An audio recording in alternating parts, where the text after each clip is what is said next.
Oi, gente, tudo bem? Hoje eu vou jogar água nas paredes, porque tá com algumas teias de aranha, né? Aí eu já vou aproveitar, jogar água, tacar sabão em tudo, né? E vamos ver se vai limpar alguma coisa.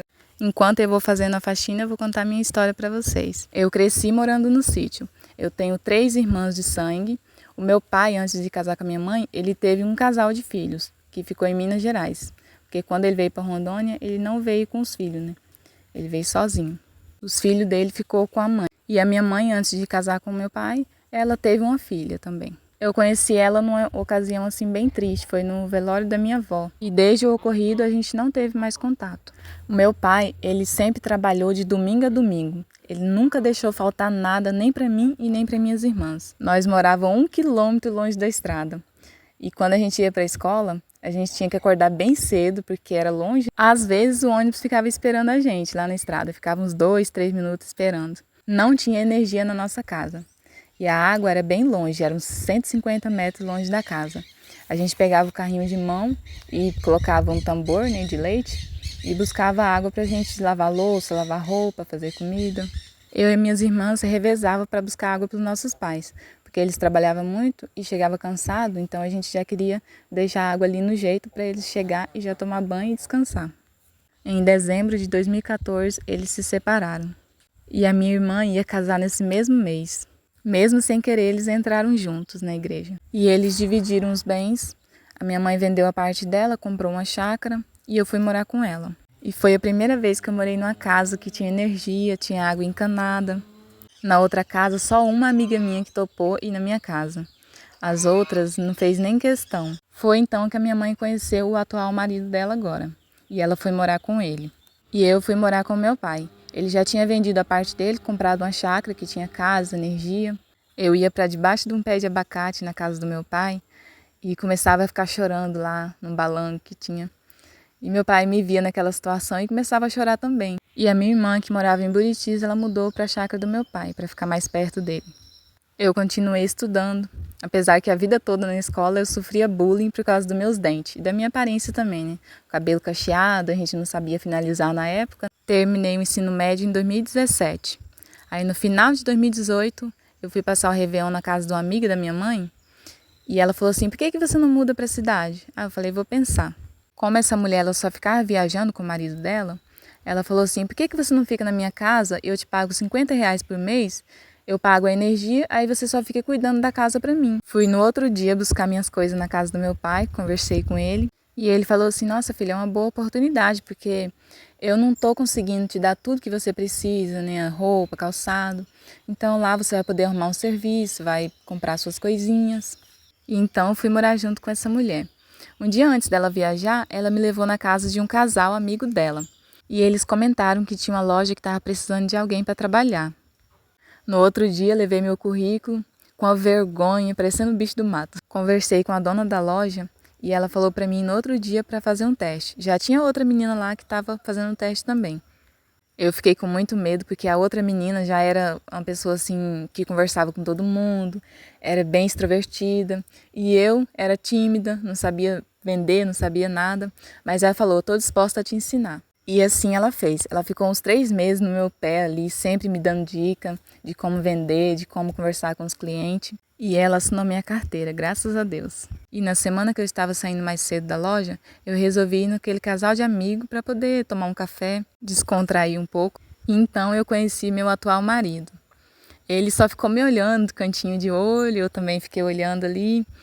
Quando foi no outro dia, esse amigo, ele falou assim: você quer o número dele para poder conversar? Ele gostou de você. Eu falei: pode passar meu número para ele. Aí ele me mandou mensagem, a gente começou a conversar, bater um papo, começamos a namorar. Com 3 meses, ele me pediu em casamento e foi na casa do meu pai e da minha mãe e pediu a minha mão para eles também. Apesar da gente ter uma diferença de idade, nem meu pai nem minha mãe não falaram nada sobre isso. Eles aceitaram numa boa. A mulher que eu morava na casa chegou de viagem. Ela foi ligar o som dela e não ligou aquele som. E ela falou assim: você vai ter que pagar o conserto do som agora. Aí eu falei assim: mas eu nem usei esse som, eu nem tive tempo de ligar som para ficar curtindo nada. Só fiquei trabalhando. Ela falou: eu não quero saber, você vai pagar. Eu falei: beleza, eu pago então. Mas eu vou sair da sua casa, porque você não me pagou nem um centavo até hoje, então eu não quero ficar aqui. Aí ela falou assim, você pagou os talão de energia? Eu falei, não, você disse que ia pagar quando chegasse. Ela falou, não, é você que vai pagar. Eu falei, eu não vou pagar não. Aí beleza, peguei minhas coisas e fui lá pra casa da minha irmã. Aí no meio do caminho meu marido falou assim, por que a gente não vai morar junto? A gente tá namorando já faz um tempo, a gente se conhece já o suficiente. O que você acha? E eu aceitei, falei, vamos ver no que vai dar. A gente se dá bem, então acho que vai dar tudo certo. No outro dia eu fui trabalhar e a abençoada da mulher foi lá no meu trabalho e falou, você vai pagar o conserto do meu som. Ficou R$ 300 e eu não vou pagar, é você que vai pagar.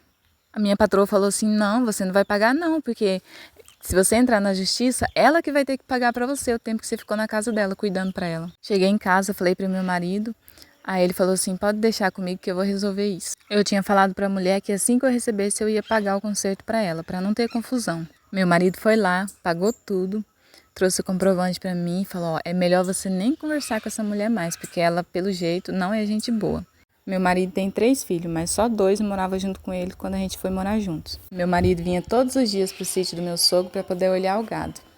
E voltava sempre na correria para poder fazer o almoço, porque dizendo ele que eu ia ficar muito cansada, porque eu só tinha 1 hora de almoço. E os meninos também sempre limpavam a casa, deixava tudo limpinho, a louça lavada. Nos casamos depois de 1 ano morando junto. Nos mudamos pro sítio, mas aí eu tive que sair do serviço, porque ficava muito longe para todos os dias eu ir e voltar. Com o dinheiro do acerto e o seguro-desemprego, eu comprei algumas bezerras e coloquei aqui no sítio do meu sogro. Como meu marido não recebe salário para cuidar do sítio e do gado, o meu sogro deixa a gente criar gado aqui para poder a gente ter alguma renda. Depois de 2 anos que a gente estava aqui no sítio, eu engravidei da nossa filha.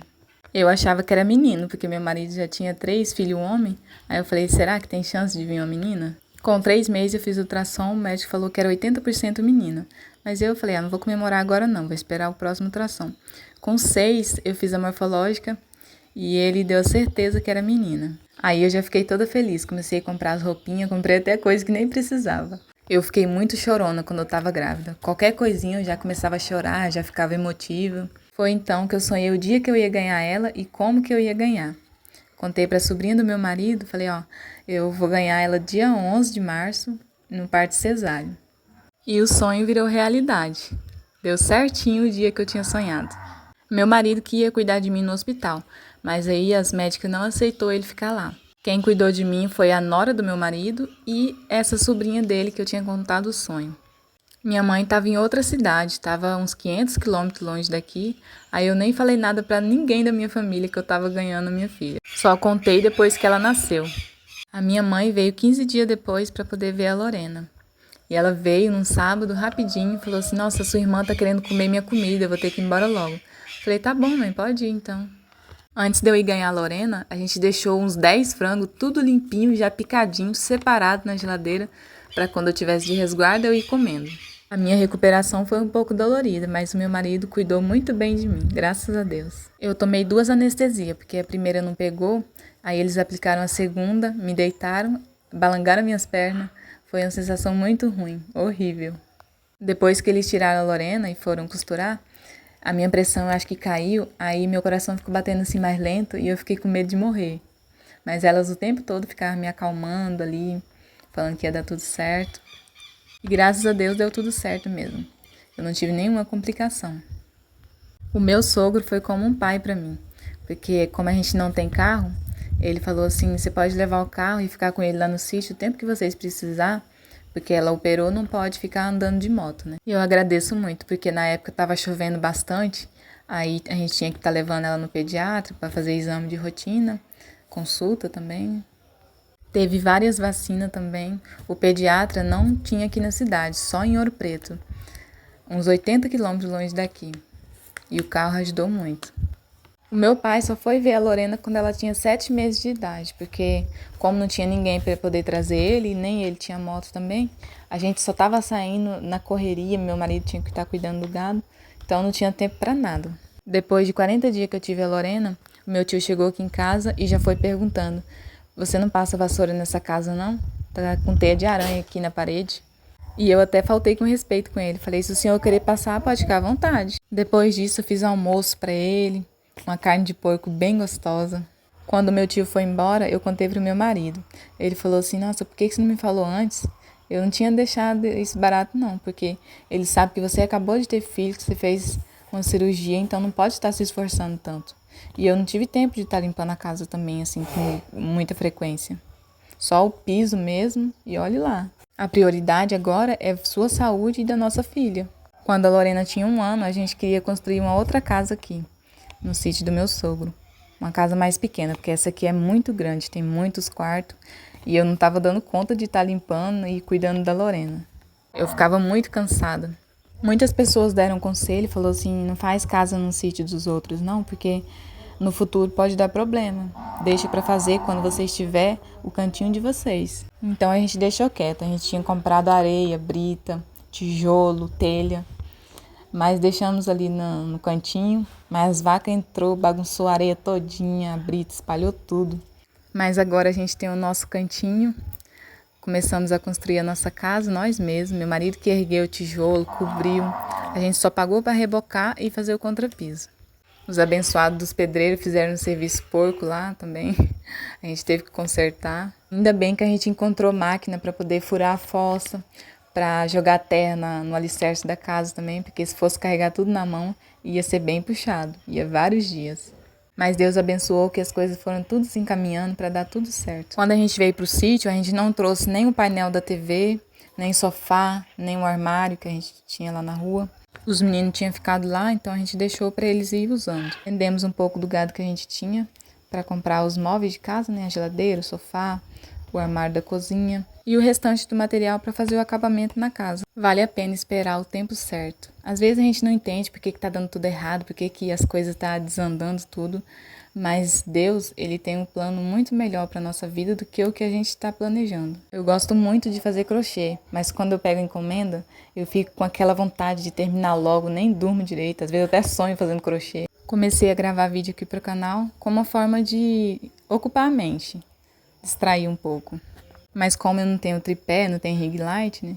Pedi, aí vai chegar amanhã. Aí eu vou conseguir fazer um vídeo mais enquadrado.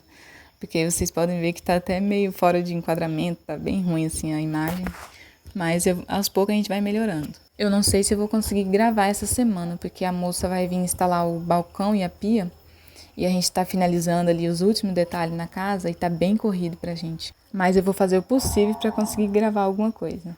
A minha internet também tá bem ruim. Eu coloco o vídeo 5 horas para poder postar e só vai no outro dia. Pensa que tá ruim. Mas quando a gente mudar para lá, ou eu vou trocar de internet ou de plano, né? Um dos dois. Como na hora que eu tava limpando a cozinha, o filho do meu marido tava me ajudando, aí ele tava bem do lado da geladeira e ele não queria que eu filmasse ele de jeito nenhum. Eu vou deixar um pequeno vídeo aí de como ela é por dentro, por fora. Ela é muito linda, perfeita. Meu sonho está sendo realizado. E ela é bem grandona, do jeito que eu queria. Olha que coisa linda. Aqui eu já tinha terminado de fazer a faxina. Limpei o banheiro bem limpinho. Esse plástico também que eu tinha colocado aí. Mas eu tirei ele porque eu não tava gostando muito do que eu tava vendo, sabe? Ele é muito embaçado. Se fosse transparente, até que ficava mais bonito, né? Apesar que impede de molhar os panos que eu coloco no banheiro, mas mesmo assim, na hora que toma banho é só tirar, né? E foi isso, gente. Tô cansada, acabada, toda suada. Mas no final vale a pena, né? Se ficasse assim direto, não era bom. Mas todo dia a gente tem que estar limpando a casa, né? Principalmente aqui, que tem passarinho, né? Ó, tá escutando eles cantando, né? Aí ainda bem que o filho do meu marido me ajudou. Ele ajuda bastante. Obrigada a cada um que assistiu o vídeo. Um beijo. Fica com Deus.